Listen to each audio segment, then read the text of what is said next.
Pour vous citer un livre que j'aime beaucoup, The Communication Book, ceux qui arrivent à commencer des conversations avec des étrangers, brisent la glace et les traitent comme des amis, ont le monde à leurs pieds.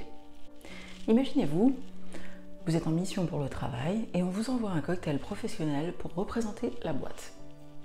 Vous vous retrouvez dans un environnement que vous ne connaissez pas, avec des gens que vous ne connaissez pas, et vous avez pour objectif de parler à au moins 10 personnes, repartir avec le plus de cartes de visite possible et interagir avec le plus de clients potentiels possible.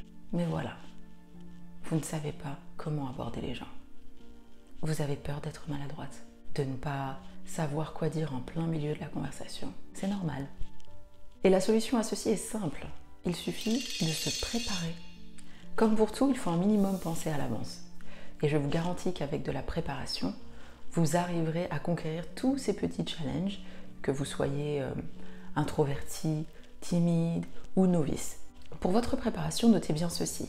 D'ailleurs, vous retrouverez une fiche pratique récap dans votre cahier d'exercice en page 23 à regarder avant chaque événement où vous devrez vous lancer dans des conversations avec des inconnus. Numéro 1, votre état d'esprit. Ne voyez pas la conversation comme une besogne, mais plutôt comme un échange. Partez avec l'idée que vous allez apprendre forcément quelque chose de nouveau grâce à quelqu'un. J'ai souvent été agréablement surprise parce que j'entendais quand je prêtais une attention particulière à quelqu'un, que ce soit un métier que je ne connaissais pas, une perception de la vie différente de la mienne. Soyez enthousiastes à l'idée de découvrir des visions différentes, des personnalités différentes, d'écouter des histoires, des anecdotes, les expériences d'autrui, découvrir des métiers, des personnalités. Retenez cette citation du scientifique Bill Nye. Toute personne que vous rencontrerez saura quelque chose que vous ne savez pas. Numéro 2, la clé, je peux vous garantir que tout le monde aime parler de soi. Et avoir quelqu'un qui démontre de l'intérêt pour ce que l'on dit est un réel plaisir. La conversation, elle se fait toute seule lorsque vous partez du principe que c'est les autres qui doivent parler. Posez des questions, montrez de l'intérêt, écoutez activement. Activement, ça veut dire regarder la personne dans les yeux, rebondissez sur ce qu'elle dit, hochez de la tête. Et comme pour tout, il y a un équilibre. On va éviter d'être trop envahissante, de poser des questions trop indiscrètes. Si vous comprenez que la responsabilité de la conversation ne repose pas uniquement sur vous et qu'il suffit de faire parler l'autre, vous deviendrez la grande prêtresse de la conversation.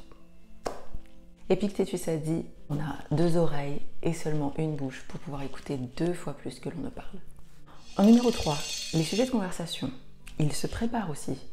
On peut réfléchir à l'avance au type de personnes qu'on va rencontrer, à l'environnement dans lequel on sera, le nombre de personnes qu'il y aura, pourquoi elles sont là, qu'est-ce qu'elles recherchent, leur tranche d'âge. Et en fonction de ces critères-là, on va faire une liste de sujets de conversation potentiels. Je rappelle qu'on évitera de parler politique, religion et sexe avec des gens qu'on ne connaît pas. Quelques exemples de sujets de conversation, ça pourrait être le métier, surtout si vous êtes dans un environnement professionnel.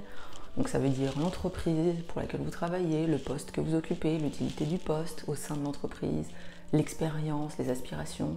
Ça peut aussi être l'environnement lui-même, les lieux, la décoration, est-ce que c'est la première fois que vous venez en ces lieux, etc., etc. Je vous ai partagé une liste de sujets de conversation en page 24, n'hésitez pas à y jeter un œil à chaque fois que vous en aurez besoin. Maintenant, le plus difficile, c'est de commencer une conversation. Pour ce faire, on peut faire un compliment sincère. Complimentez d'ailleurs uniquement si vous pensez ce que vous dites.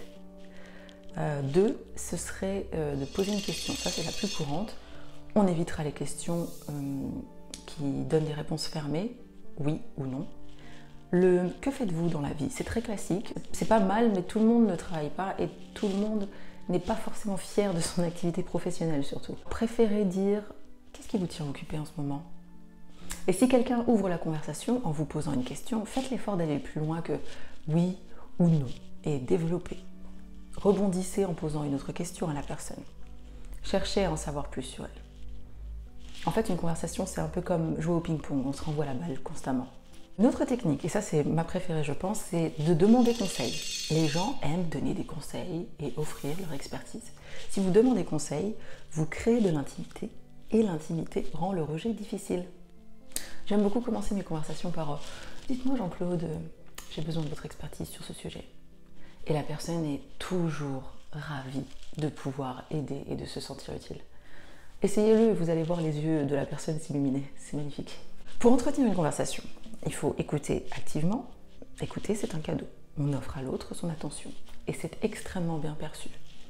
On va résister à l'envie de parler de soi, on résiste à ce réflexe de réfléchir à ce qu'on va dire ensuite, pendant que la personne est en train de parler, parce que du coup, on ne l'écoute plus vraiment. Écoutez et enregistrez ces petits détails qu'elle partage avec vous et ressortez-les plus tard. Ça va faciliter la dynamique qui consiste à poser des questions pour continuer la conversation. Et cela montre à votre interlocuteur que vous l'écoutez réellement. Plutarque a dit, pour savoir parler, il faut savoir écouter. Et c'est ça la clé.